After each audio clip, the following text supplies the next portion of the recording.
Thank you, Miss Sherry.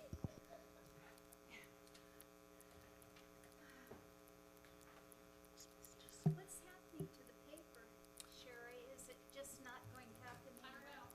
I don't know. Yeah.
I started late just for you, Sherry. I was here.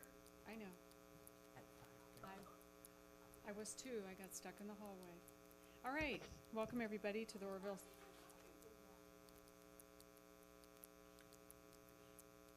Welcome to the Oroville City Council meeting, November 21st, 2017. Roll call, please. Councilmember Berry? Here. Councilmember Del Rosario? Yes. Councilmember Draper? Here. Councilmember Hatley? Here. Councilmember Thompson? Vice Mayor Goodson? Here. Mayor Dahlmeyer? Here. Before I go into closed session, is there anybody that wishes to speak on any item that is on the closed session agenda before we head that direction? Anybody? We'll go to closed session. Oh, thank you.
Welcome everybody to the Oroville City Council meeting.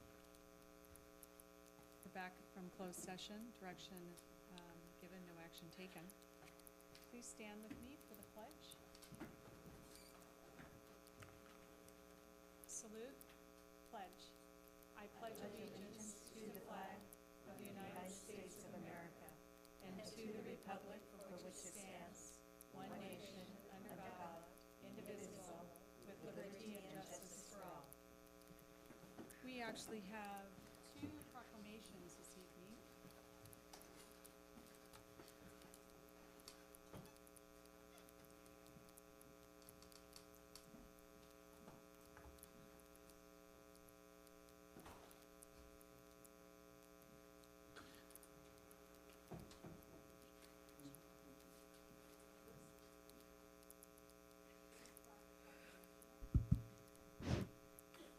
Is recognizing December 9, 2017 as the Oroville Salvation Army's Red Kettle Day. Is there somebody here that would like to step up and accept this? How are you this evening? I'm going to ask you to say something when I'm done reading, okay? All right. So it's the Red Kettle Day on December 9th, whereas the Salvation Army is known throughout the world for its religious and humanitarian efforts. Whereas this year marks the 27th anniversary of the Salvation Army's continuous service to the community of Oroville. And whereas working daily to feed the hungry, help the homeless, treat the addicted, and give hope to the hopeless, the Oroville Salvation Army has touched the lives of thousands of men, women, and children. Whereas the Oroville Salvation Army distributes hundreds of toys, coats, and food baskets each year, making the holiday warmer and brighter for needy families that may otherwise go without.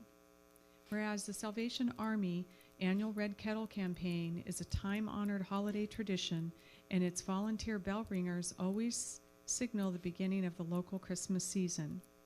And whereas each year, year after year, the Salvation Army offers much-needed community programs, emergency assistance, and food and nutrition. And whereas by providing these community services and offering care and compassion for everyone who enters its doors, the Oroville Salvation Army remains to be a vital and well-respected part of the Oroville community. Now therefore, I, Linda Dahlmeyer, Mayor of the City of Oroville, in concurrence with the Oroville City Council, hereby proclaim December 9th, 2017 as the Oroville Salvation Army's Red Kettle Day in the City of Oroville, and urge the community to support the local services through contributions and volunteering in behalf of our communities less fortunate this holiday season and throughout the year. Signed, Mayor Dahlmeyer. There you go. Thank you. Thank you very much. And it's great to be here to accept this as we want to meet the needs of the people of Oroville.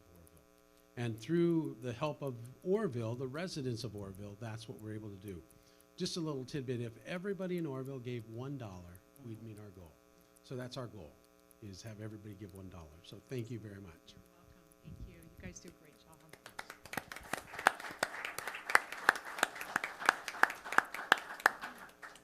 Speaking of giving, the next proclamation is recognizing November 28th, 2017 as Giving Tuesday. Has anybody heard of Giving Tuesday? Yes. Awesome, right?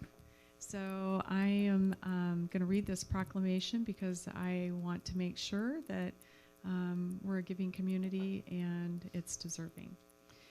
Whereas Giving Tuesday was established as a national day of giving on the Tuesday following Thanksgiving. And whereas Giving Tuesday is a celebration of philanthropy, yes, that word, philanthropy and volunteerism, whereas people give whatever they are able to give to local charities and causes that are important to them. Whereas Giving Tuesday is a day where citizens work together to share commitments, rally for favorite causes, build a stronger community, and think about other people. And whereas it is fitting and proper on Giving Tuesday and on every day to recognize the tremendous impact of of philanthropy and my tongue is just tied tonight. Volunteerism and community service in the city of Oroville. And whereas Giving Tuesday is an opportunity to encourage citizens to serve others throughout the holiday season and during other times of the year. Now therefore, I, Linda Dahlmeyer, Mayor of the City of Oroville, in concurrence with the Oroville City Council, do hereby proclaim November 28th, 2017 as Giving Tuesday to in the City of Oroville, and encourage all students to join together in giving back to the community in any way that is personally meaningful. Signed, Mayor Dahlmeyer. Now, I didn't invite anybody down here to accept this, but I just wanted to make it publicly aware that Giving Tuesday is recognized by the City of Oroville. Thank you.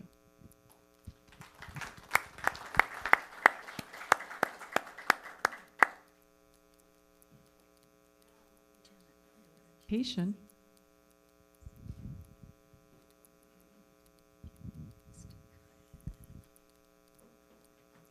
A presentation. Thank you. Good evening, Mayor Dahlmeyer, Vice Mayor, and council members.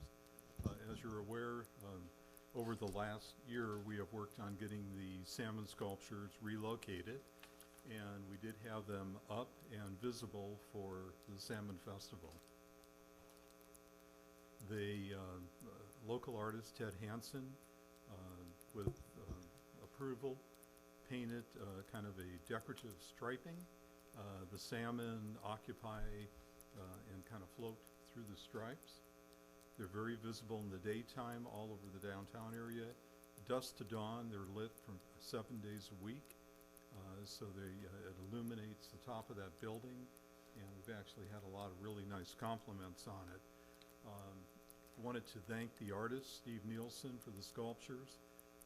They, as you know, and others may not know, they were somewhat in hiding for about 3 years. Ted Hansen, a local artist, did the decorative painting. He volunteered his services. Wanted to also thank city staff for coming together, Wade Atterbury, Jim Gullihard, Tony McCrill, Mike Geese, Don Nevers, and myself. The council approved a budget of $7,654.62. Being as frugal as we try to be, we only spent $3,552.83. We came in under budget, $4101.79. This has been funded by the City of Oroville's Public Art Oroville Beautification Fund, and the project was officially completed on October 26th. If you're curious, the largest proponent, or the largest part of the budget, was the reimbursement to the City of Oroville for salaries and expenses from employees that worked on the project. So with that, if you have a question, otherwise we're just happy that it's done. Great job, too. Thank you, Bob. Nice. Thank you.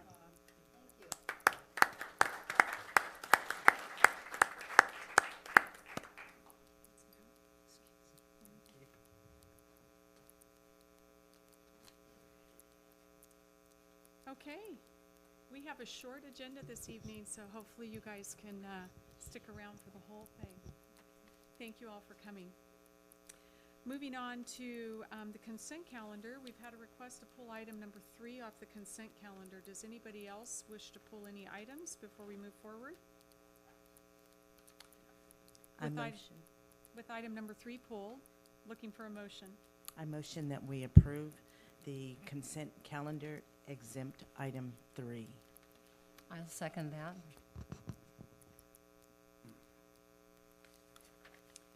Voting's open. All votes are in. Does anybody wish to change? Voting closed. The motion passed. Item number 3, Councilmember Berry. Yes, I asked to have this item pulled, and I wasn't reading my staff report accurately like I usually do, and I came across an item on the valuation and approval of a raise to the assistant chief. And I noticed it was only indicated as 1.7. Normally, the standard for positive evaluation, it has been in the recent past, has been 5%. And I wondered if that was an omission, or could we correct that now before we vote on it?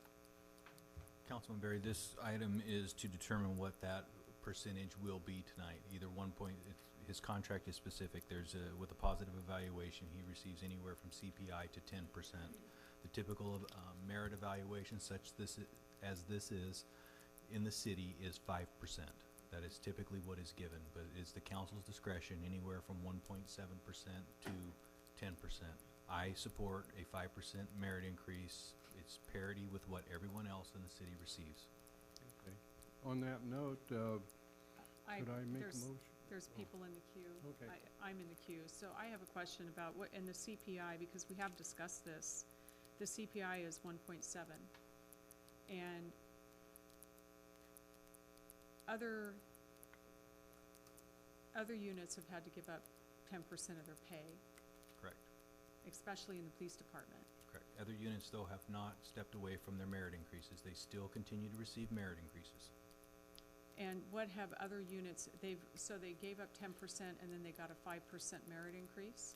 If they're eligible for it in that year, yes, they could receive that 5%.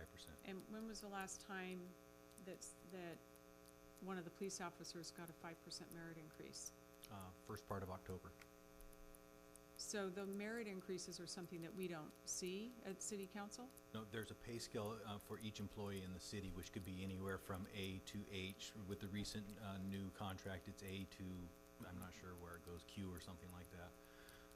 But right now, typically most employees are on A to H. So each year after they complete their probation, annually, with a positive evaluation, they will receive what's called a merit increase. It's a step.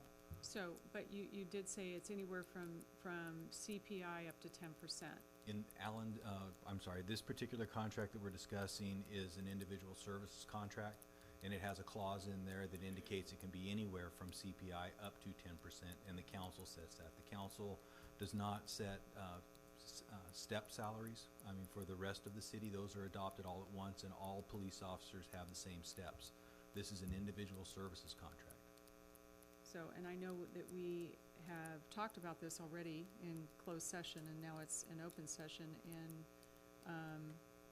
there's a request to change It's, on something we've already decided on. So I'm just a little bit confused, especially when everybody else has had to take a pay cut.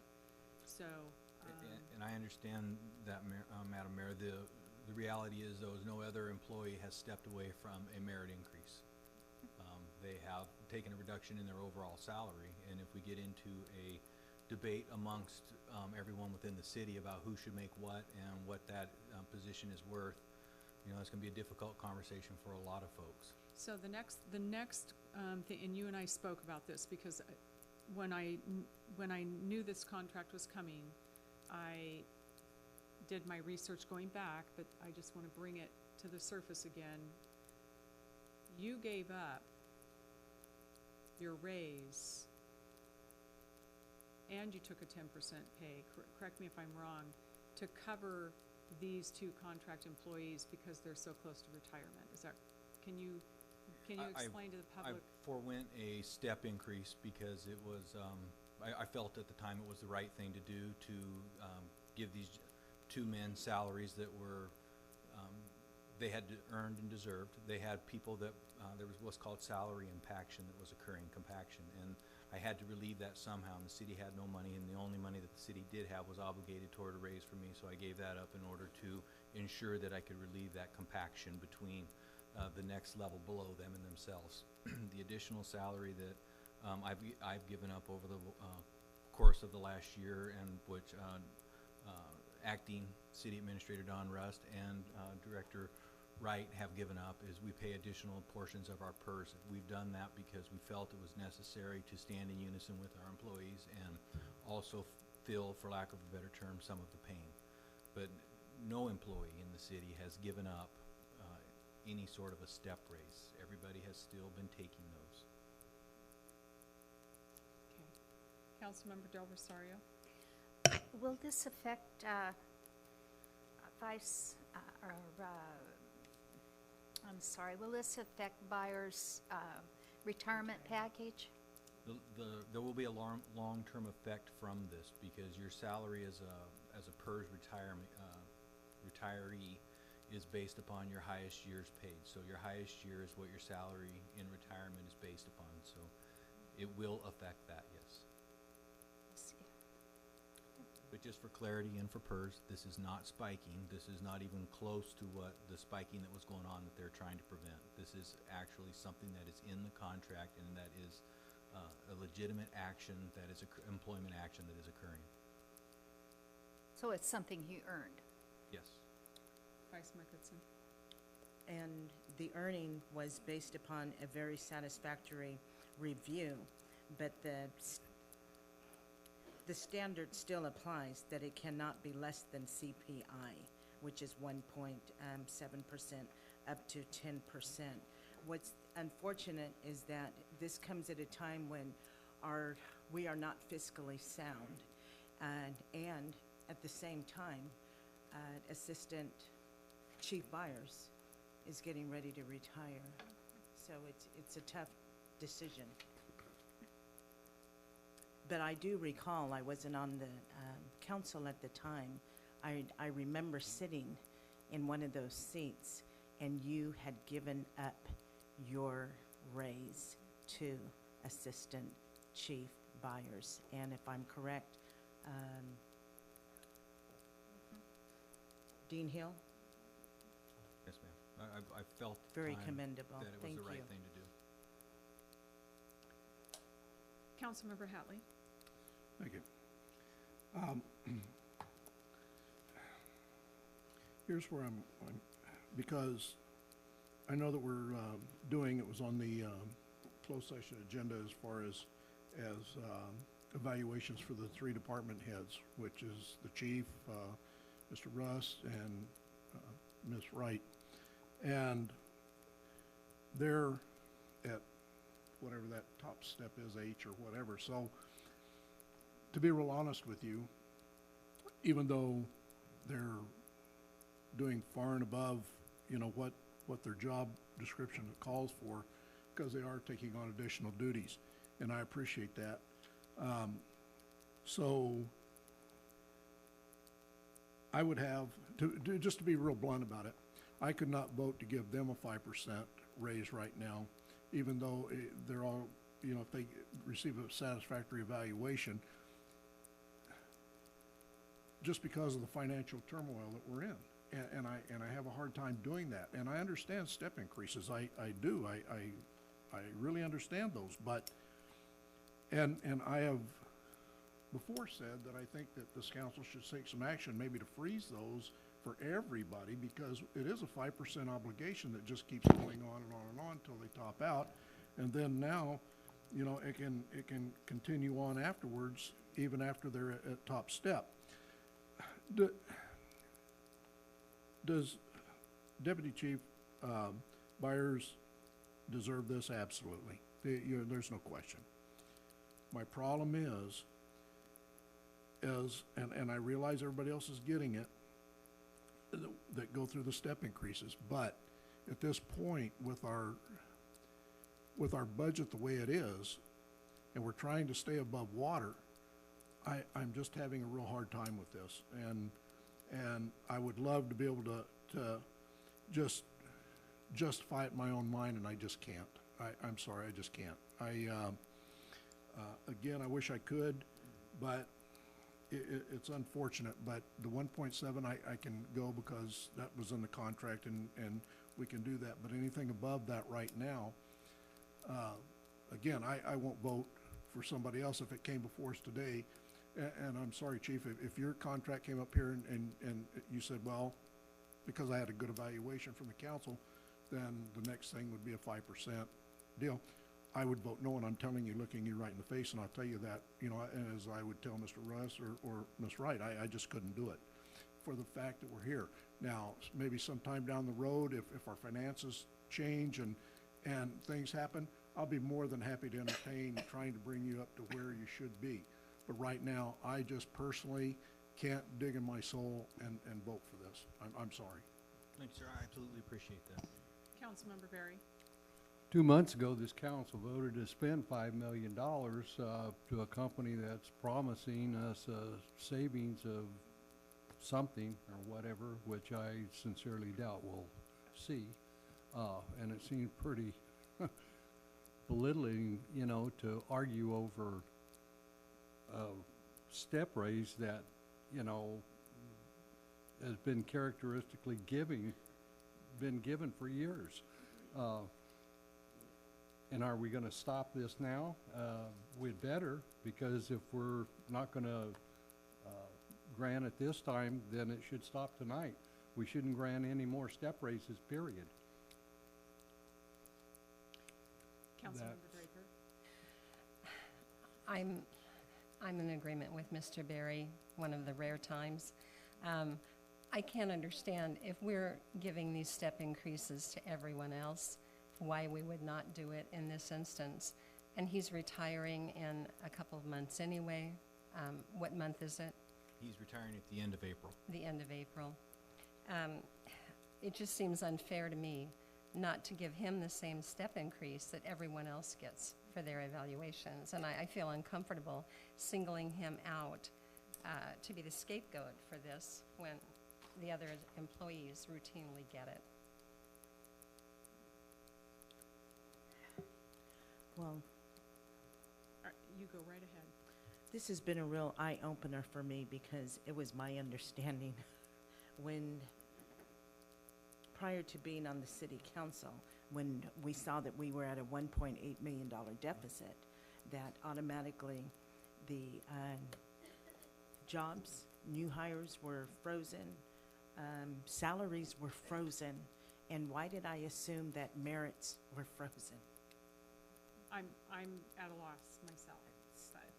So Now, I guess I need to go back to workshop 101.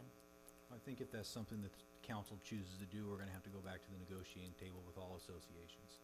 It's gonna be and probably going to be a very arduous task. So, But it is something that can be addressed if that's the will of the council. so I have to put it out there, and Scott, you're gonna have to stop me if I'm speaking out of turn, but I need to ask you some questions about this too.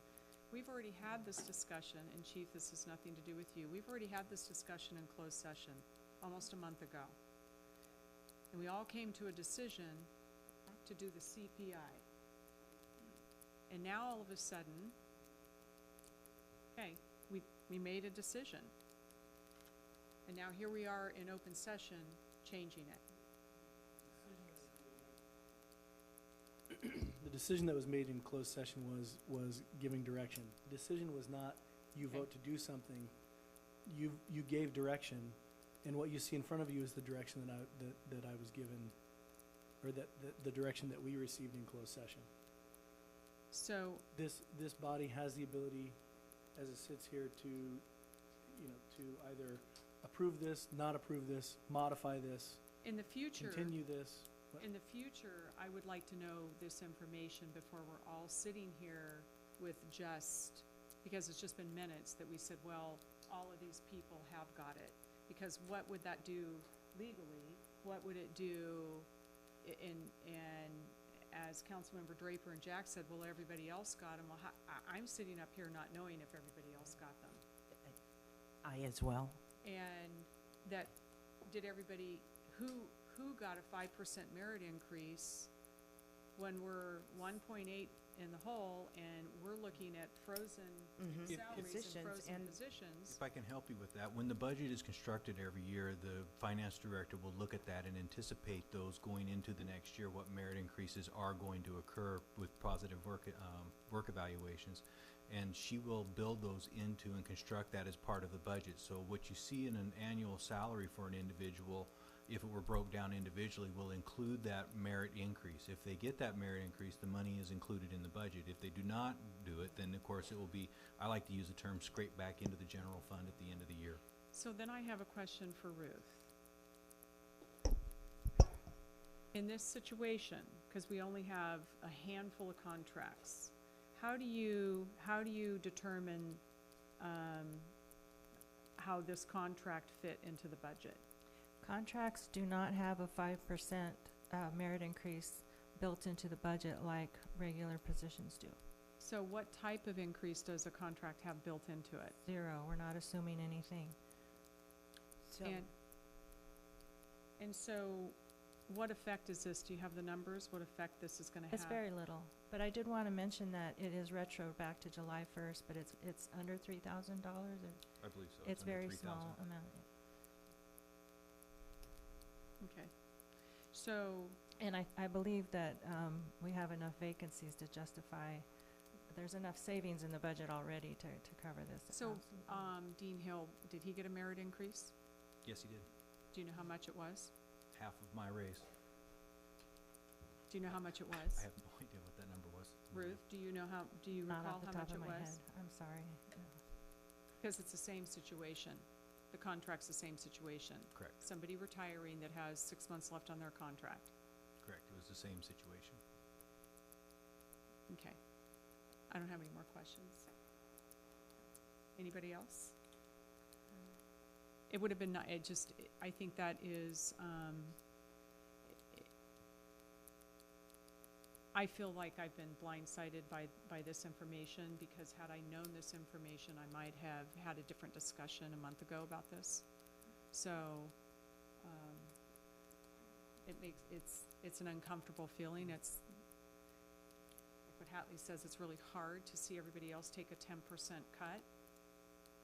But if an officer, and correct me if I'm wrong, if an officer, they've taken a 10% cut, but they get their evaluation, that, is it by law that we owe them this merit increase? It's Yeah, by- so what happens is each position has a salary range. And Right. every step has, generally speaking, they're about 5% per step. When we went into negotiations and said we need to reduce everything by 10%, every one of these steps was reduced by 10%. But when someone has a positive evaluation, they go from step A to step B, and step B to step C. They still move along on that It's just a on that 10% progression. reduction. It's just a 10% across the board at every step, at every level, drops by 10%. Does that make sense? So where does the 5% come in then? And I'm just gonna use a round number because I'm a lawyer and I became a lawyer because I'm not good at math.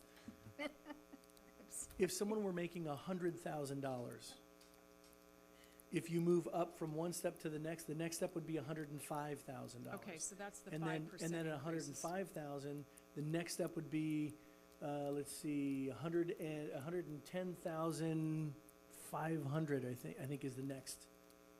So you keep adding 5%. So it's the increase in the step. Is he at the top step?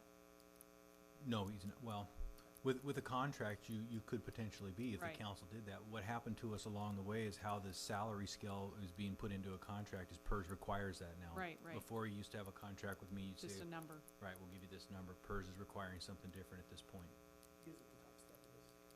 So the 5% is just a continuation to a step that, And this would take him to the top step. He's at the top step. He's at the top step.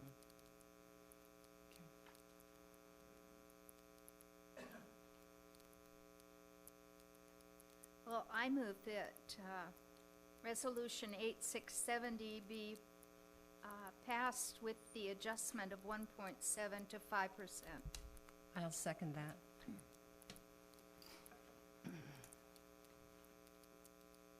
from 1.7 to 5, you mean changing it? Yes. Okay.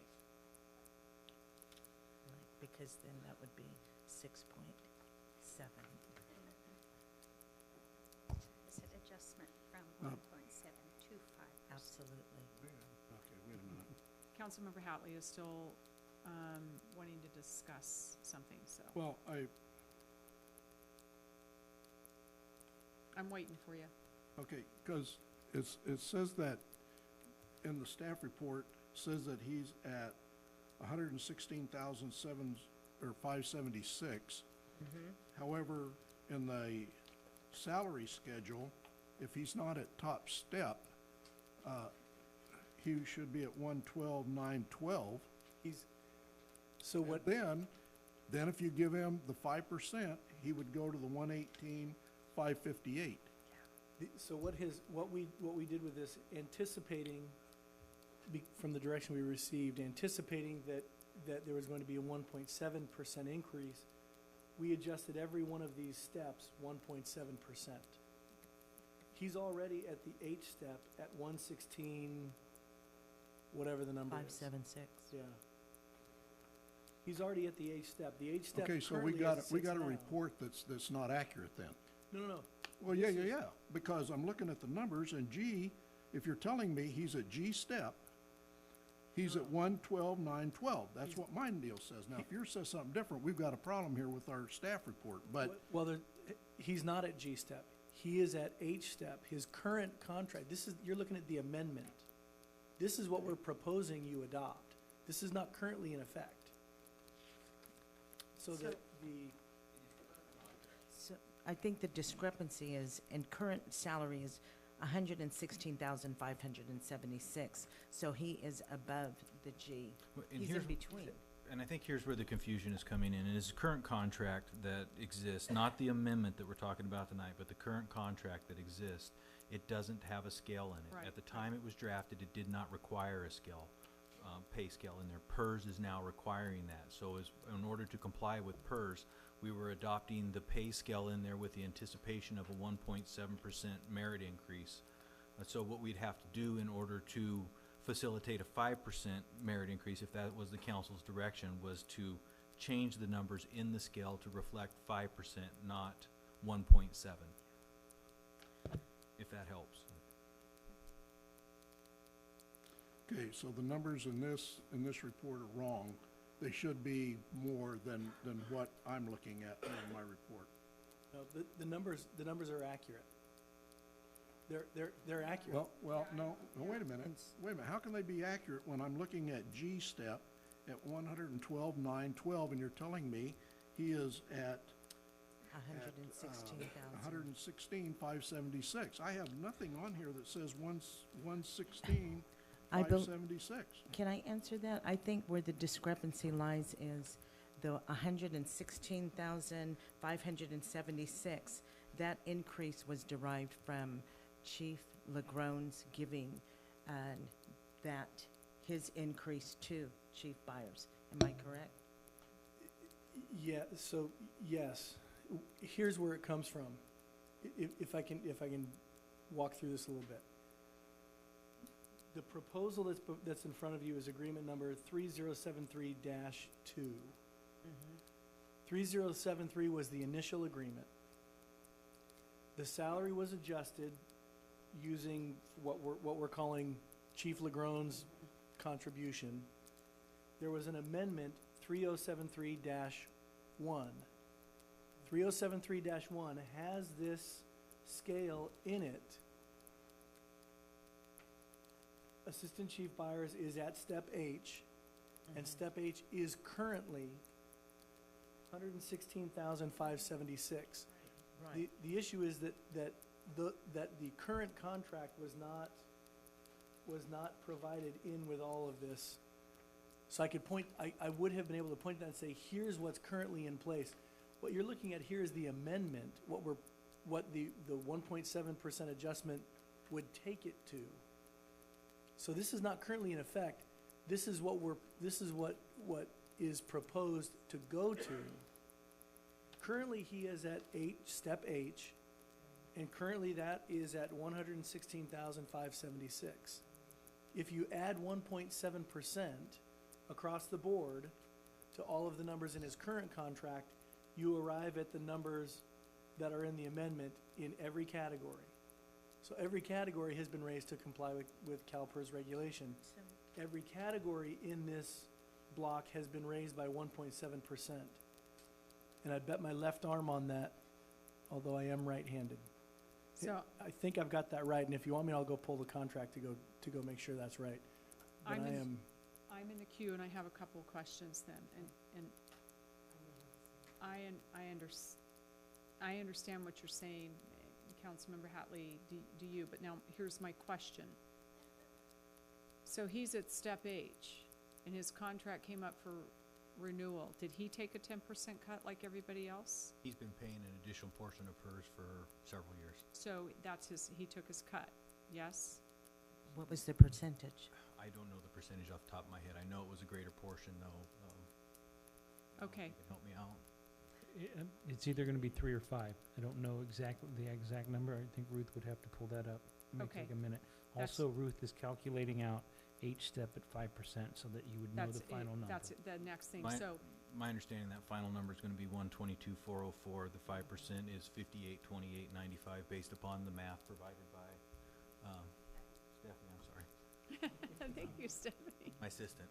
On So, so, Councilmember Hatley, they had pre-adjusted all of those figures based on the 1.7. Now it's a step H, what he's making at 116 plus 5% merit increase from that figure, which Stephanie just said, and Chief LaGrone just said is 122 and change, right? Correct. And if I could just provide you just a little piece of additional information, this is an expenditure, a one-time expenditure. This is would come out of our budget. It is general fund dollars, but it will not cause us to exceed our budget by no stretch of the imagination. And this is also there's been an increased revenue in the department this year, so that we have adequate funds that we have either earned or that have been saved because of the lack of staffing in the department to cover this. Okay, Vice Mayor Goodson? And the vote is open, by the way. You have a first and second, and I think that answered my question, because as I began to do the math, I see that the 1.7% would have put assistant buyers at the H level, but with that, he's already there. And so with that 5% increase, it would be 122 something thousand. And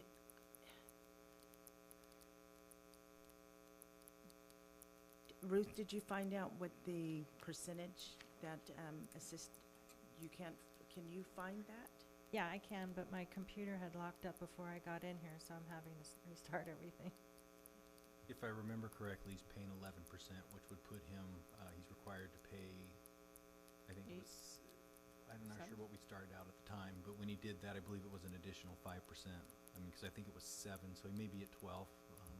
He's somewhere in that area. I don't have specific recall of that.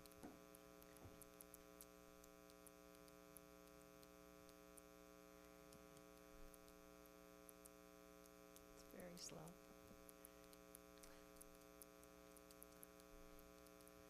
I would like to know that, so we can just, because the vote is open, and Can we come back when we have that information? You can suspend this, deal with another item, then come back to this if you'd like. It's up to you. It's ridiculous.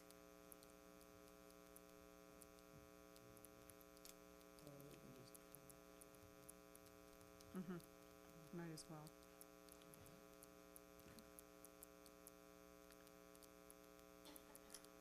Okay, we're gonna suspend item number 3 and come back to it.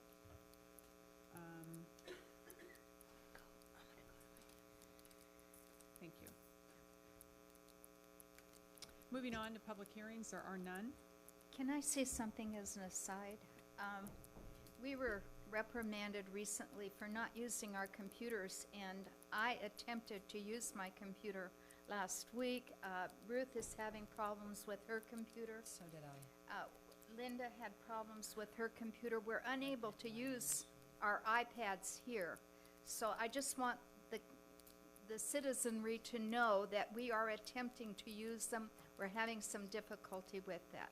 And that's the reason we don't have them with us tonight. And we do use them at home, Mrs. Bunker. Oh, I'm sorry. So, moving on to regular business, Community Development Department, item number 5, Oroville.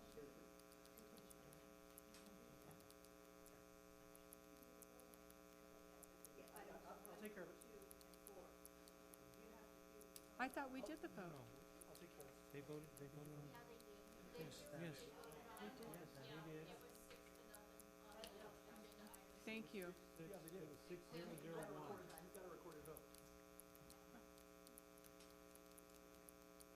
We've got this, we got it. We've We're really done, got yeah. it. We've got it. We're good. Okay, item number 5.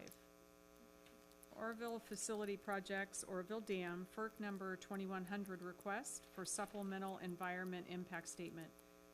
Was this on the consent agenda too? No, this is an item that we discussed. Okay, So it really, if you're ready for this, or, yeah, the letter of,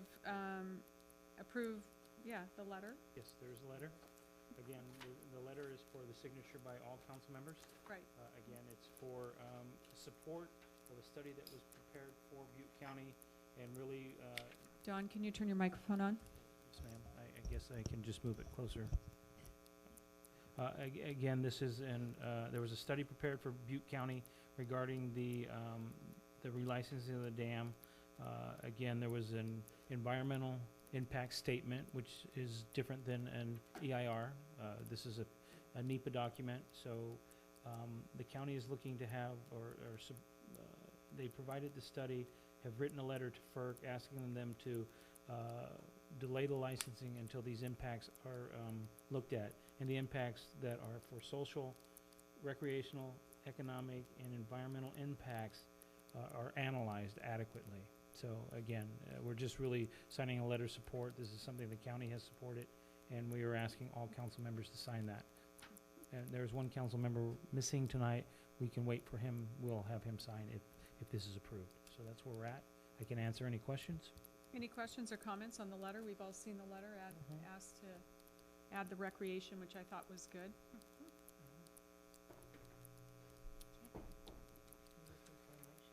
Looking for a motion. I recommend that we approve the attached letter of support to FERC. Second. So first and second, voting's open.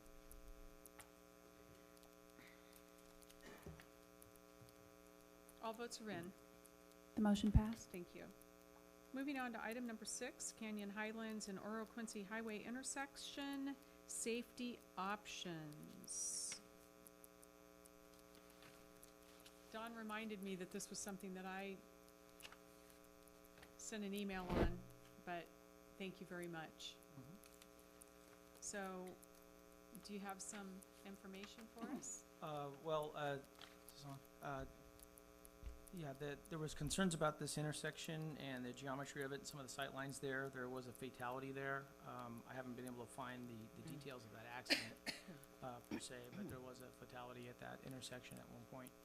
And so what we were trying to do was look at this intersection and see if we couldn't simplify some of the decisions being made there by the traffic by reconfiguring it to make the sight lines a little easier and a little safer, less complicated for what's going on there.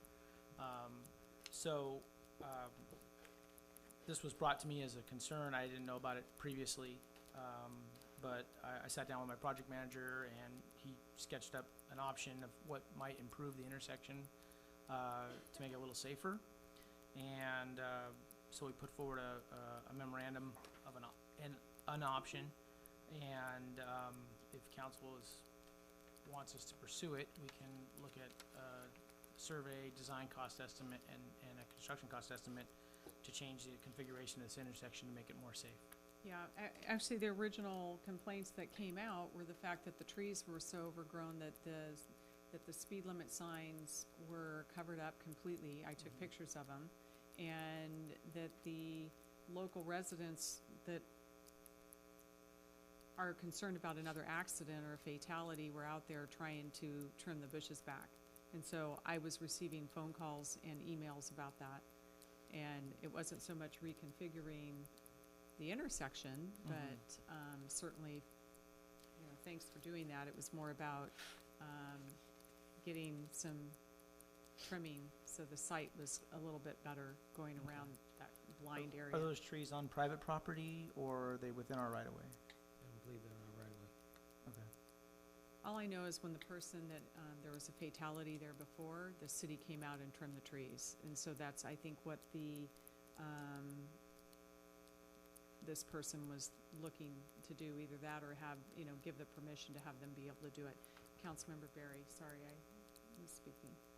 You're in the queue. What fatality are you speaking of there? When and where did that happen? Michael Funk is his name. It happened at the intersection, as far as I know. When and where did it happen? I don't have, I told, as I led into this item, I said I could not find the specifics of that accident. Okay, then it didn't happen. Then if you can't find anything, because I don't recall any fatality that happened at that intersection. It did, and there's a cross there, and his name is Michael Funk, and it did happen. He was on a motorcycle, and it was a school bus. And so the city had maintained that for quite a while, and now it's not maintained, and the people that are concerned are the same people that probably knew of that accident. It's right across from South Feather Waters building. Chief Legrone, you've got your head. Now that the name that was put out there, I have a vague recollection of that, which I believe is probably in around the 2008, 9, 10 era. I thought it was closer to Madrone than it was. It's 2010. Okay, it was somewhere around in there, but I do have a vague recollection of that now. So, So it wasn't at the intersection then? Quite frequently, when things are trying to be adjusted or intersections or roundabouts built, they include fatalities that have happened down the street, not at the intersection. Yeah, But it's a matter of convenience for their survey or report to get that project done. Okay. Well, I looked at the Tim's database and tried to find the details of the accident. I couldn't, but it's not to say it didn't happen. Obviously, folks who were here, and I was not, recall the accident and knew the individual, so. Well, if they said it happened, then it had to be documented, and you should be able to find the report. Haven't The yet. police department has reports. Yep, I looked on sheriff and police, but not yet. so I'm not trying to justify a grant fund for this at the moment. That's Right, it's just anecdotal I had information to asked- me to look into a problem and bring back options. That's what I've done. So, my bigger concern was to make sure that the trees were trimmed, and I believe they were trimmed within 2 or 3 days. And the person that was highly concerned about that area was thankful to have the trees done. So I appreciate the work that you put into this. But it certainly is probably more for Parks and Trees at this point to make sure that that intersection is kept trimmed. There's a site restriction at the intersection. Again, if people are traveling at the Right. appropriate speeds, everything works out fine. Again, I don't know that we can blame Mike that he didn't find the fatality. There was a fatality there. Know this, a Public Works supervisor, it was his friend that was the fatality accident. So there's somebody that died there, whether it was at the intersection or near the intersection.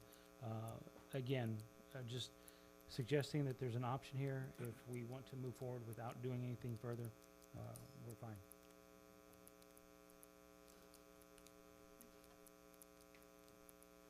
Any other questions or comments?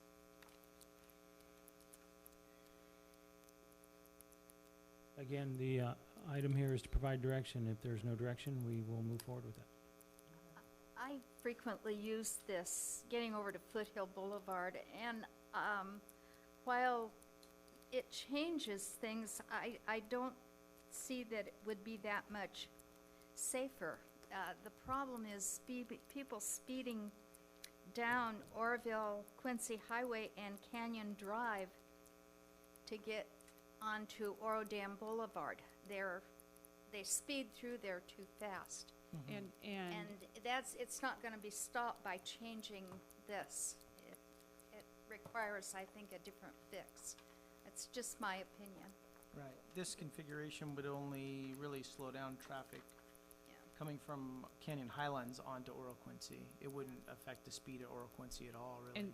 And the speed on Oro Quincy, because the speed signs were covered up by I still have the pictures on my phone. foliage. 3 feet, they were 3 feet out, covering up all the road signs there. So eventually there's, you know, there's no speed limit that anybody can see along that road. So, now that they're uncovered, maybe, you know, Chief could put one of those signs out there, the Yes, radar ma'am. sign. We can move the radar trailer up there on a more frequent basis and try to direct whatever patrol that we have that way. I mean, I think that's a think good idea that's- for now, because it's been covered up for quite a while. Anybody else have any direction on that? I think that's fair. I would just, with the revision, with the foliage, just put this in the parking lot and see how it goes. Right. And I like the idea of the chief with the radar. Just as long as those signs are cleared on a regular Right. basis, so people can see which is more of a city issue, or, and the house is vacant that's right there. And the house on the corner, I think, was a rental, and the shrubs had grown out and covered up even the stop sign, so. Right. Okay, thank you. Thank you. Thank you very much. Very much. Thank you. Okay, moving on to council and committee reports. Madam Mayor, can we go back to, I think, 3? Did I forget, oh, sorry, go back to number 3. Okay, If we can, Madam Mayor, I have some additional information now that's been provided. okay,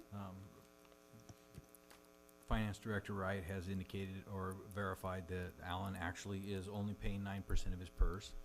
There wasn't nothing, my recollection was incorrect.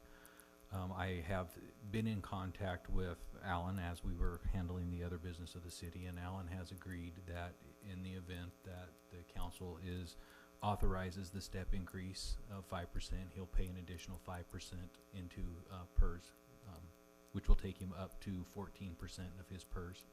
What that means in numbers is that $5,800 would be the raise. Alan's agreeing to pick up an additional $6,100 of the PERS cost for him. So he'll actually net a $300 pay decrease out of this. but it ultimately helps his retirement, we all win. Ultimately, at the end of the day, it helps his retirement. Okay, And Ruthie, would you just correct me if those numbers are not accurate? Those numbers are correct. okay, Thank you, Ruth that and chief. Appreciate that. that works for me.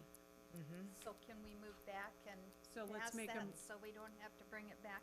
make the motion, Okay. make the motion that hold on. includes, Hold on, let Mr. Huber. I was just gonna say, the motion that was on the floor needs to be amended. And if it's okay, I'll go ahead and say it, to adjust the numbers, to increase his current contract by 5%, and that he will also contribute 5% of his total pay, an additional 5% of his total pay, towards the PERS obligation. Yeah, what he said. Can she do that? I second that. first and second, voting's open. I like that. Point of order, we already made a motion and seconded it, and we already started voting on it. What about the other one? Well, we suspended it, and then the motion was just amended by the person that made the motion. Well, does a suspension cancel it out? Well, the motion, the modification of the motion is what cancels it out. Okay.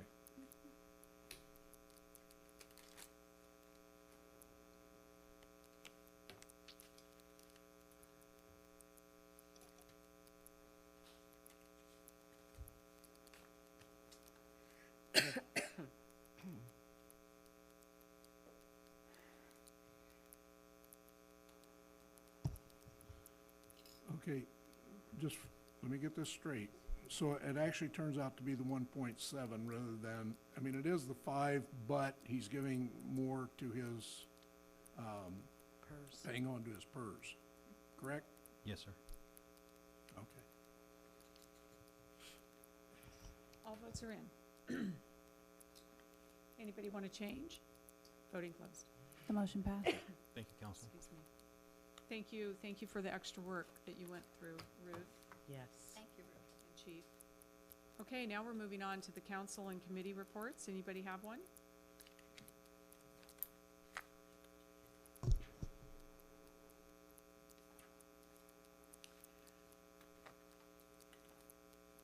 trying to, oh, yeah, you know what?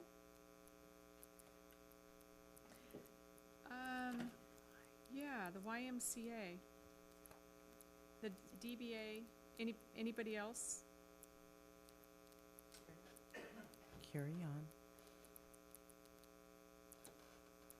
Councilmember Draper? I only attended one committee meeting, the Housing Loan Advisory Committee meeting on Thursday, November 9th. I was unable to attend the Butte County Homeless Continuum of Care meeting that was yesterday, and Marlene Del Rosario graciously offered to cover for me at that one. But secondly, I'd like to clarify some comments that I made last week at the end of non-agenda items. And I made a comment about prayer during non-agenda time.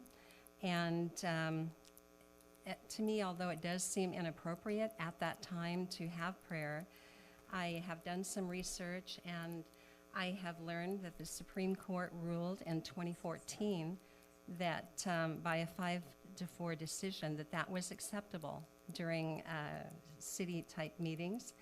And while I am a firm believer in separation of church and state, I am also an advocate of prayer. And I do believe in prayer, and I pray before every meeting, believe me, before I come here. And I have no problem with people who do choose to give prayers. So I just wanted to clarify that, because an article in the paper that was recently written didn't indicate that my main concern was they were happening during non-agenda items, which is usually devoted to city business. And so I was kind of taken aback at that happening. All right, thank you. Vice Mayor Goodson? Was it Tuesday that we attended the Housing Advisory Committee?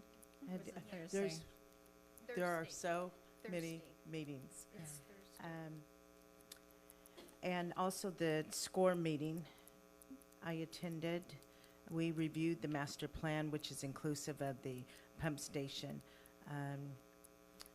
Scott Kosh, the manager, came here and advocated for funding approximately $2.5 million.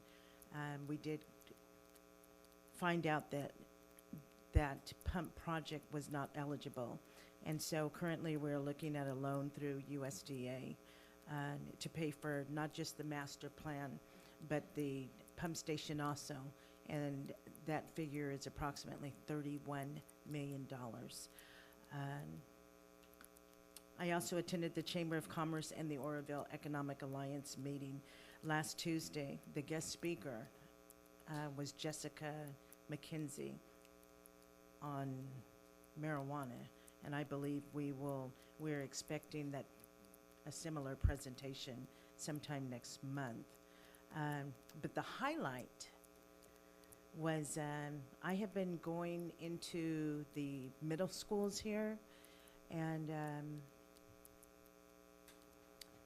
doing a 5 to 10 minute presentation. We just really need to, at every opportunity, encourage our young people to set the bar high for achievement and set it now. They're at a very formative, crucial stage in their growing, and they need that. They need that encouragement. So I have been asked to actually expand those presentations into all of Butte County. And I feel that this is not it's not just our city youth. It's youth everywhere that can be encouraged. Okay, anybody else? Yes, I attended the stage monthly meeting and also attended the Continuum of Care. I also spoke out against prayer at our council at our last meeting, and I said that I would apologize to Mr. Spear. He was right that 3 minutes during which he speaks, he has the opportunity to present anything he wants, as long as it isn't violent or dangerous or profane. So I apologize, Mr. Spear, and to you for raising the the question. Thank you. Anybody else? Well, the holidays are upon us. Giving Tuesday is next week, the 28th. And, but in the meantime, you had the Lineman Rodeo. If anybody hasn't ever had an opportunity to go watch what those linemen do when they graduate, it's a lot of fun. That was on the 10th, but we also had the DBA holiday dinner, which was in the Oroville Inn. If you have an opportunity to attend an event in the ballroom there, it's lovely. One of the highlights, though, was last week at the Boys and Girls Luncheon, their annual luncheon. It was actually a big surprise to me. I didn't realize that we were actually on the agenda. Apparently, city staff knew. But they gave us an award, and the city of Oroville is a community partner. And there was also the YMCA potluck, and unfortunately they were both on the same day, so did you get to go to that?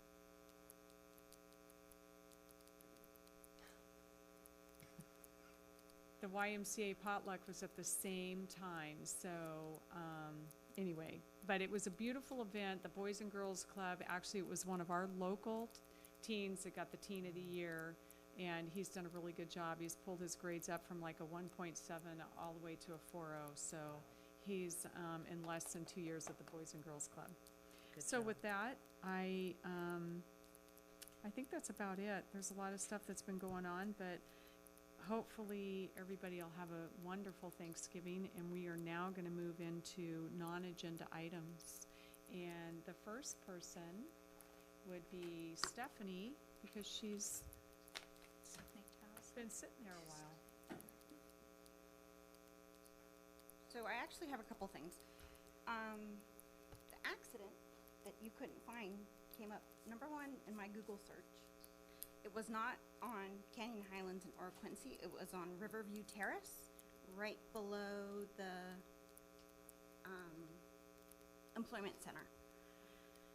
Nowhere near what they want to do. I don't know. So Interesting.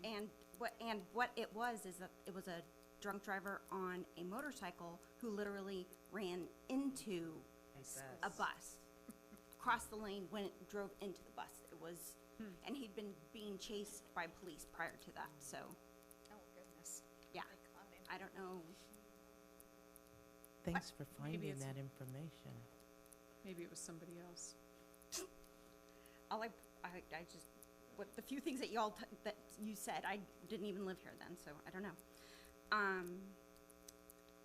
Okay, so I saw a video that was filmed in this room on the internet, and it has created quite a bit of controversy. So I wanted to ask you, Scott, what rule was broken?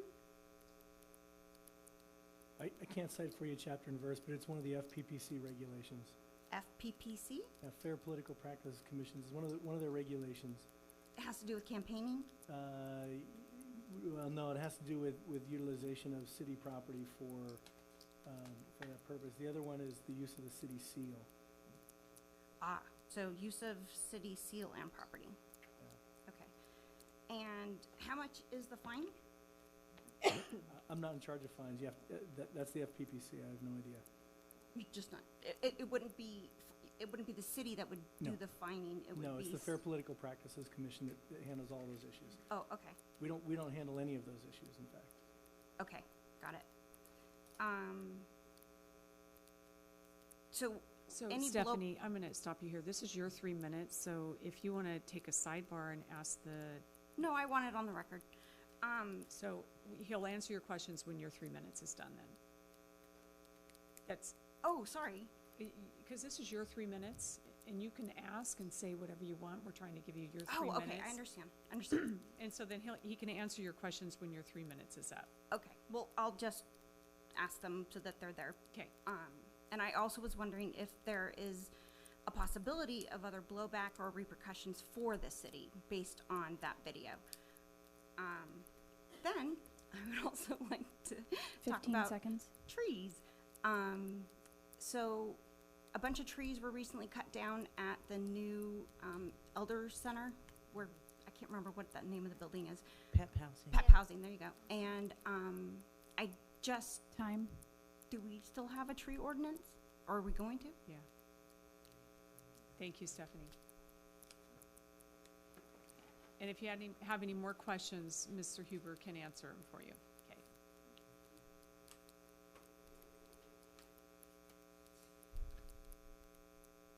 I got it. George Gould?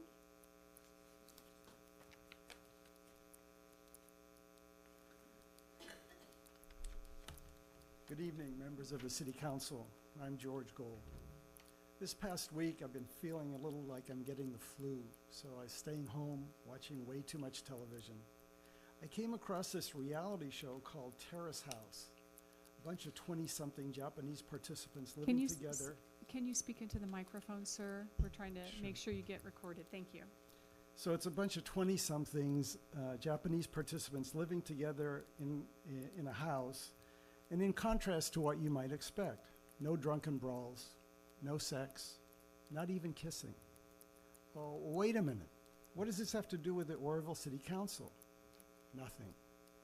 This is not germane to city business. So my comments here are about a TV reality show are the same as the religious sermon that was delivered at the last City Council during the public comment period.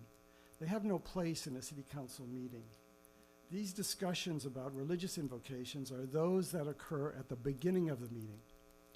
But during the public comment section, a topic must still be germane to City Council business or genuine public business. I heard several members of the council indicate that they were confused during the last meeting's religious incantations. I would encourage the chair or the mayor to interrupt speakers who come to public comment to discuss issues that are not germane, like religious proselytizing. Thank you. Thank you. Billy Spear.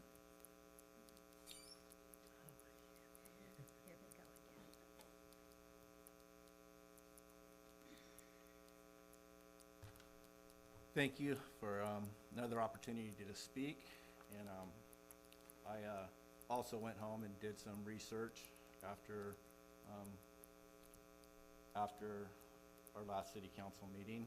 And I looked up separation of church and state, and I started talking about a philosophy and a theory. And I didn't waste much time on that. So then I went to the Constitution, and where it says that I have the right to assemble, I have the right to free speech, I have the right to my religion. And as I did a little more research, I watched a short video called The Brown Act for Dummies, and good video. And as they talked about, the purpose of the 3-minute agenda was to get ideas and for people to share, for the community to get involved. And I took a few notes and of what is okay for the city council to respond, and that they're not supposed to discriminate because of religion. They're not supposed to say things that would chill my right of free speech, or to change the content of my speech. I have 3 minutes. I waited 3 hours to talk 3 minutes, and I gave the purpose of my my prayer was because of what the Word of God says. When our president, I'm not sure how you guys are swore in, but they're swore in on a Bible. When I pledged allegiance at the beginning of this meeting, I said, I meant my pledge. I wasn't taking a knee. I know it's a popular thing to do these days, or some people think it is, but I didn't take a knee. I pledged allegiance to the state, one nation, under God. There's, in our Constitution, the Declaration of Independence says that we are given rights by the Creator. And the purpose of the government is to ensure our rights, not to try to take away our rights, not to try to silence our rights because you don't agree with it. I know that I have the right to remain silent. I've been read those rights a whole bunch of times. 30 seconds. But I choose to give up that right, and I will speak. And I have a verse, and it's in Second Chronicles,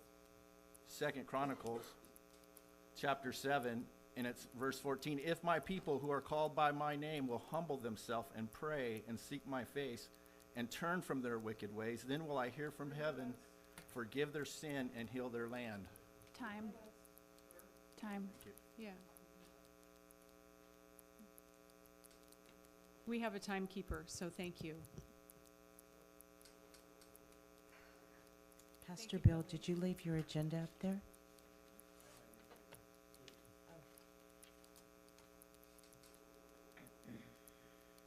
Dominic?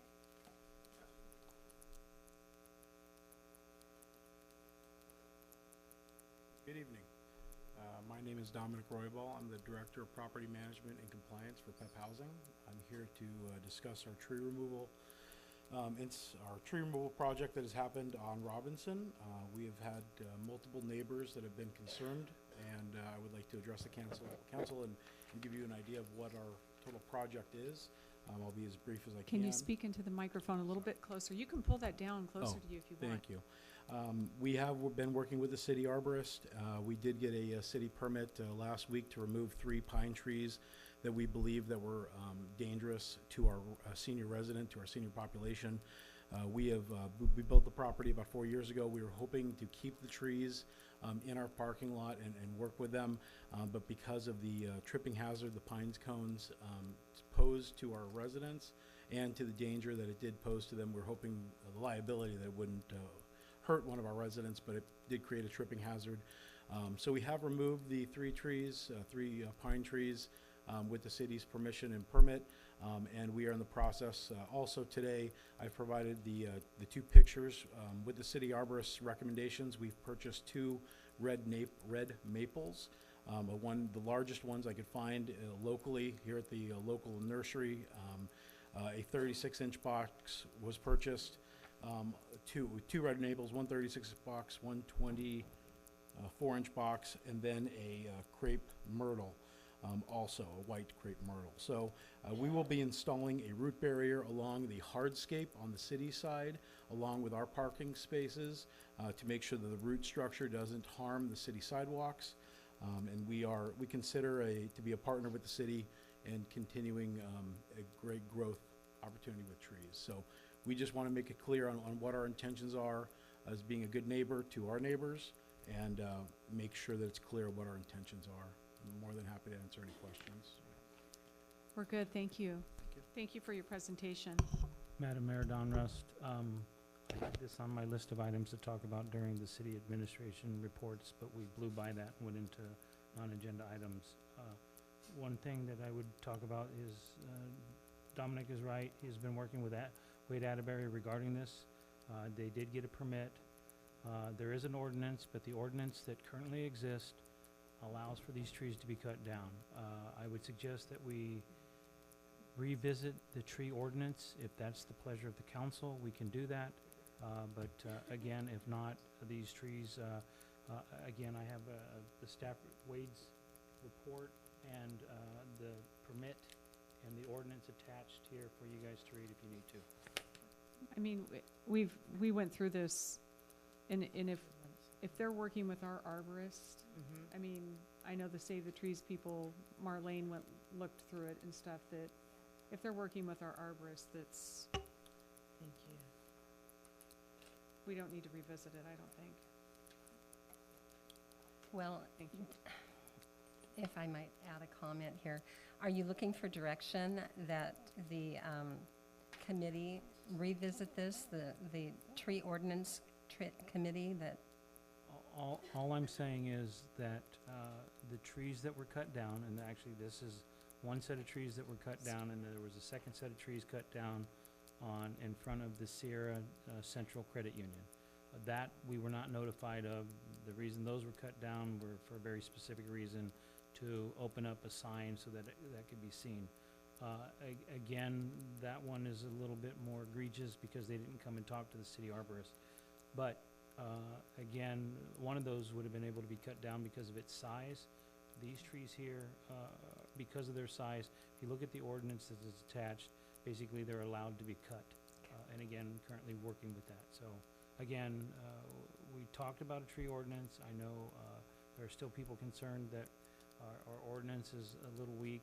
We were asked to do some adjustments on that. I just, again, if the council wants us to bring it back, we are willing to do that. One of the suggestions is that we revisit the committee and have the committee review what the council had given direction for in the past, and then bring the ordinance, a better ordinance or a modified ordinance forward, if that's the direction and pleasure of the council. Well, that's what I understood was happening, that the commission or the committee that's working on that would continue to do so until they drafted an ordinance that worked. So I assumed they were still going to be working. Is that what everyone else is on board with? I thought the ordinance was done. No. The ordinance was never It was too modified. late. It had come to the council. There was a discussion. There were some concerns about fees, mostly about the fees. We were given direction to make modifications. So, again, we haven't had anything to do with trees until this weekend. So, I mean, not like we've had anything else going on this year. So, you're right, it was the fees and people's private property and stuff, so. Actually, we have had some issues with dead trees in the downtown area, and so Wade has been really working on those. I appreciate that, but I know we're not providing direction or anything, but that tree ordinance was put in the parking lot. I would like to see it brought back. Yes. I would too. Okay. We're still on non-agenda items. Bill Bynum?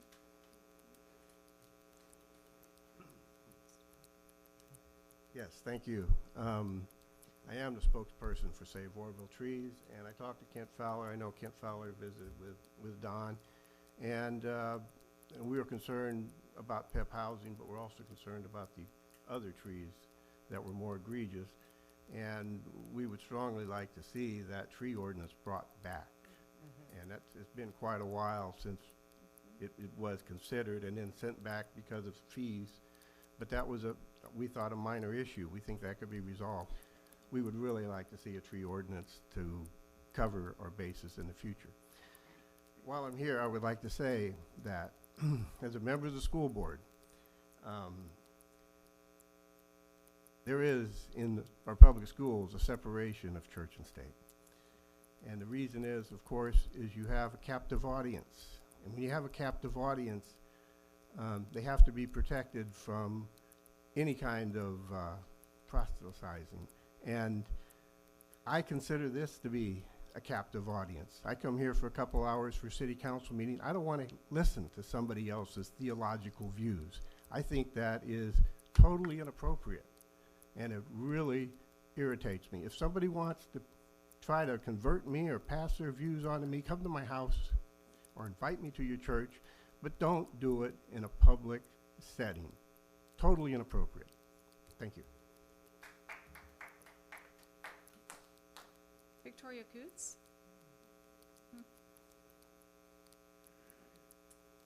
Good evening.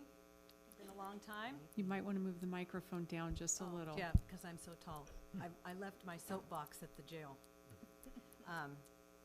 So I apologize to Bill and to Mr. Gold. But frankly, words mean things, and a prayer that Mr. Spear offered would not be proselytizing. And I stood before this city council, I don't know if you remember Mayor Dahlmeyer, and I prayed during my 3 minutes. And I want to say how much I appreciate you two ladies. It's difficult to come forward and say, hey, I've had to do it too. You know, when we're wrong, but it goes to your character. Because our laws in this nation, and what I'd like to point out is, I think we forget, and I've done a lot on this, that this nation was steeped in these precepts. I've got 4 pages here of statements from our founding fathers, and the letter to the Danbury Baptists from Thomas Jefferson when they wrote him, and their concern was in Connecticut, the state was attempting to make a state religion. Just talking about your religion or praying at a meeting, and by the way, our Congress prays and in the state capitol even today, is not what the original intent of our Constitution was. The original intent was to have freedom of religion, not freedom from religion. We're all, and I've listened to opinions that I don't necessarily appreciate, but I respect your right to get up here and say it. And I'll listen, and whether I'm a captive audience or not. But again, the original intent of our Constitution was, and as Mr. Spear brought up his Constitution, says, they're not to establish a religion. Saying a prayer does not establish a religion, and it doesn't, it's not proselytizing, and we have the ability to, and we're not to be prohibited from that expression or exercise of our constitutional rights with respect to religion. John Adams, our Constitution was made only for a moral and religious people. It is wholly inadequate to the government of any other. I mean, I can go on, there's a whole bunch of quotes, but again, they all, 30 they seconds. formed the laws. I'm sorry, Don, what? Oh, 30 seconds, apologies. They formed the laws of this nation almost exclusively with the Bible. There were some other, obviously, influences, but the Bible and the Bible precepts were what founded this nation. And again, I respect anybody's right to get up here and give their opinions on any issue, but our constitutional rights, this is government. Speaking about religion is government, and it's all right in our Constitution. Thank you. Thank you, Vicki.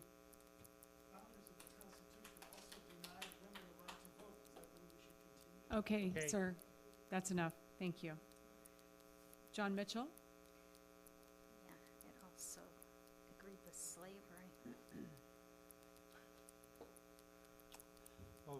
Microphone up Yeah, to, thank you. Up a little bit, all right.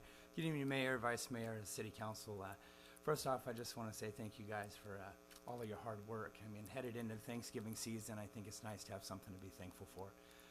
And I just want to say, listen, I'm thankful that we have this forum to come and talk about what it is that we think is best for our city and how it is that we get there.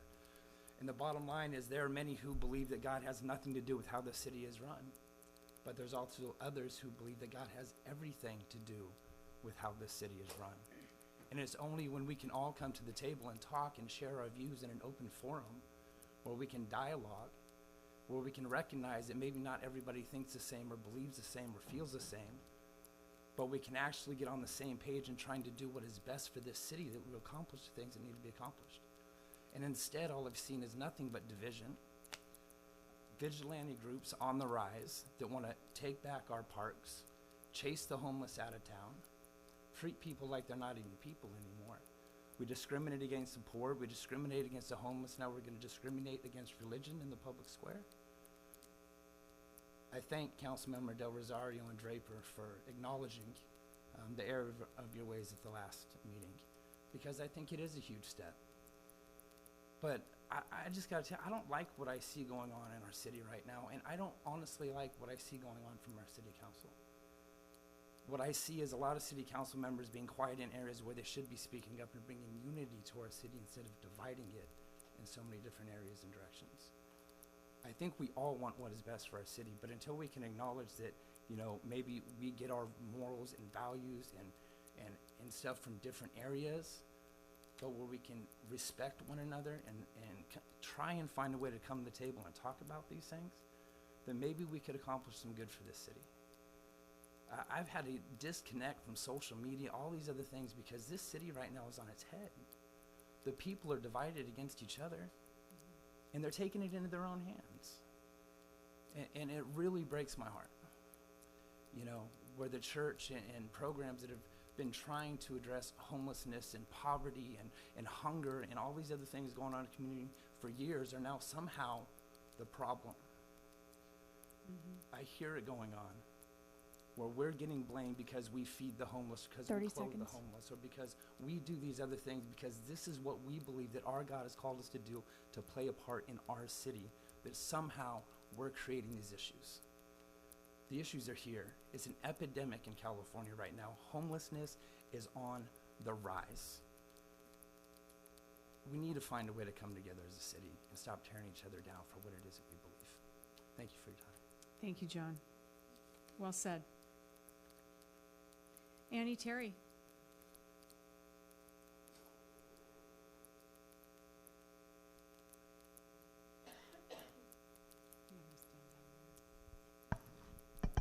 I find it kind of funny that I'm following after what John Mitchell just said, but what I wanted to just say was yesterday at Elmdale Fire Department, the Oroville Rescue Mission provided 354 households in Oroville with a Thanksgiving food basket. And that's really what community is all about, is about helping those who are less fortunate, and or giving people a helping hand up, not just a helping hand. Tomorrow we're going to be serving Thanksgiving dinner at the Rescue Mission from 11 to 3. And I just want to invite all of you, any of you that can, to come help us serve Thanksgiving dinner. It's not just for the homeless, it's for anybody in the community that wants to come. Last year we served about 700 people. It's usually between 650 and 850 that we serve. And it's just a neat opportunity to be part of a community event. And this is not open only to the city council, but to anyone who's here behind me. If anyone would like to come help us serve Thanksgiving dinner, it's just a wonderful opportunity to be part of your community. And I want to wish you all a happy Thanksgiving. Thank you. I'm sorry, if I could just add, and our founding fathers, regardless of what they believed, we all had the same founding fathers. You know, this country was started by people who developed small communities, and it's all about community. It really is. You know, we're all a part of this big community. Thank you. Thank you, Annie. I just want to say real quick that last year I was able to attend the Almadillo Thanksgiving. It was fabulous, very rewarding, and I appreciate all your hard work. I know that we all do. Fortunately, I'm not going to be there tomorrow because I will be flying to visit my uncle in SoCal. But I wish you the best and happy Thanksgiving.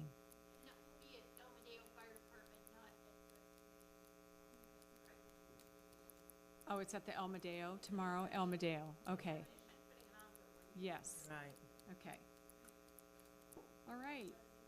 Anybody else wish to speak on non-agenda items? Administration, you guys gave your reports or not? No, we did not. I passed you over for a reason. I just wanted to wish everybody on the council and the community a happy Thanksgiving. Thank you. You And as thank well, them Chief. for all they've given me. I appreciate it. I'm grateful. Ruth, anything? Well, I attended a CalPERS meeting last Monday, the 13th. I forgot. We attended the CalPERS meeting in Sacramento. It actually went really well. Yeah. Yes. I saw the we video. Did. We did, and it was out on video, and it was a good job. I think of the 30-something cities that were there, 35. we stood out. There, we said, because we were one of the last ones to go, and they asked you not to repeat, but ultimately you could see the pattern that everybody had their own story from their city. And I think the part about telling them these are two of our top employees and they've had to take cuts and clean toilets, it really stood out. And I think the next day that Ruth had said when she was there that a couple of the commissioners made remarks about that very thing at the next meeting, even when the actuaries wanted to do it their way still. So, go ahead. I have one more announcement to make to council. I want to let you all know I won't be here at the next meeting. My sister scheduled another vacation, and she doesn't know when council meetings are, so I will not be here on the 5th. Sorry. Okay, I'll miss you. okay, Dawn. Okay. You got all your notes there, I can see them. Yes, quite a bit. My first item is I attended a meeting on homelessness at the county with the Vice Mayor Goodson, and Mr. Hadley was supposed to be there, but he had an unexpected commitment. It was an interesting meeting because the county has indicated that they'd like to meet with us and provide some support to us regarding the homelessness issue here. They've talked about specifically we need to figure an item or an issue. We can't solve homelessness, such a big item, but there might be some ways that we can help do some stuff. So Sharon McCracken has sent me an email. She spoke with a couple of Board of Supervisors, the local Supervisor Conley, and I believe Mr. Teeter. I haven't got a follow-up email yet, but I believe Mr. Teeter, who is the homelessness supporter on the board, would like to meet with the council or a couple of members. And I'd like to suggest that we stay with Vice Mayor Goodson, Mr. Hadley, and maybe add Ms. Draper, who is the Consortium of Care, the homeless person, so that we can have a meeting and move forward with some homelessness, if that's okay. And I think I'm seeing almost everybody's head shake, so if we can do that, that would be great. The next item is, I was gonna talk about the tree ordinance, but I think we've talked about that enough. Jamboree housing, I thought that item was dead, but Jamboree has found another option potentially, so I'm gonna bring a staff report on the 5th about that item. My next item is, there was a letter that was received, and a council member has asked me, it's an open letter to the council, city staff, you should have a copy of it. A council member has asked me to respond to that. I'd like to have the direction of all the council members to put that together. I'll bring it back for the council to look at and move forward with that, if that's okay with the council. Yes. Thank you. I think there's some misfacts in there. Misunderstandings. Yeah, he didn't understand. Okay, last two items.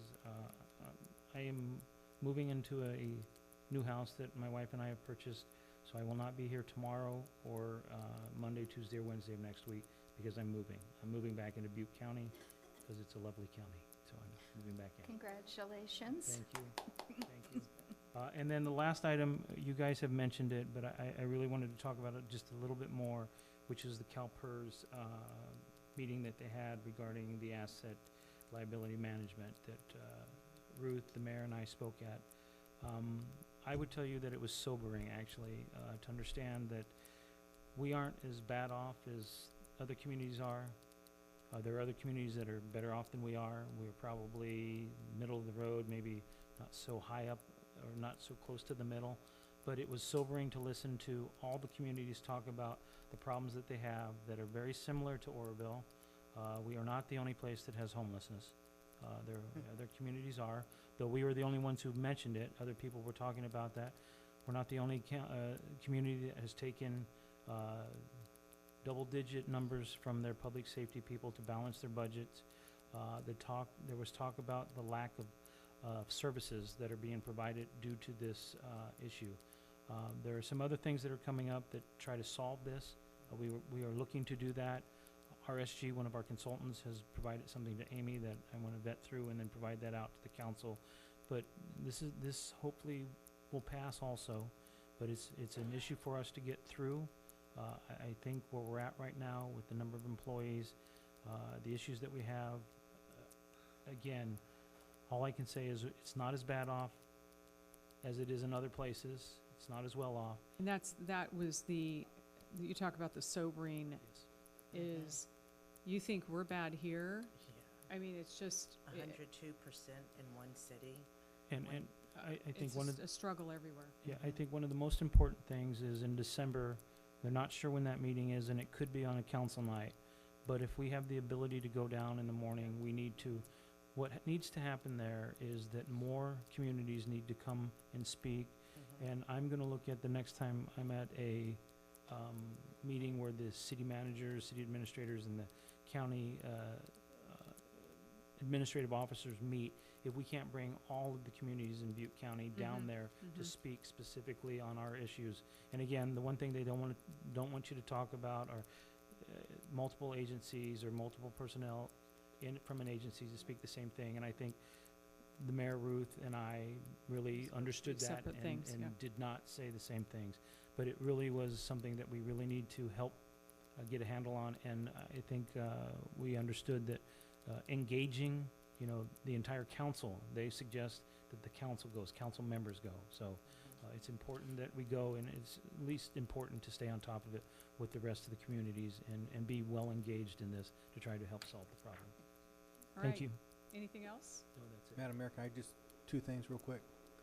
One is I just wanted to wish Scott a happy birthday, and because he's much older than I am, and he's before the next council meeting, he's going to have one. So I just wanted to say happy birthday, because at his age, his time is limited.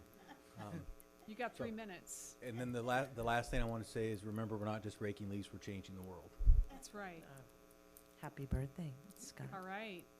Anybody else? If not, this meeting is adjourned. The next regularly scheduled meeting is December 5th, 2017 at